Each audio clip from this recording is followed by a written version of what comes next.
صباح الخير، ازيكم يا حبايبي؟ عاملين ايه؟ كل سنه وانتم طيبين.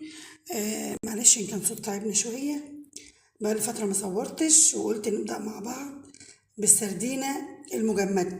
عملته قبل كده معاكم البلاميطه او الروسي، عملته لكم وعرفت لكم الطريقه ازاي. والنهارده جبت السردينه ما شاء الله بالحجم اللي انتم شايفينه ده، ما شاء الله السردينه الكبيره دي نضفتها كويس قوي. وبعد ما غسلتها ونضفتها هعرفكم ازاي نشيل الزفرة بتاعتها. هنشيل الزفرة ازاي؟ معايا ضربت في الكبة ليمونة وتوم وملح وفلفل، وحطيت شوية بهار وخصوصا الكمون بيشيل الزفرة قوي. الخلطة دي يا جماعة انا نزلتها قبل كده وبنزلها لكم تاني. هحطها زي ما انتم شايفين كده على السردينة بالطريقة اللي انتم شايفينها دي.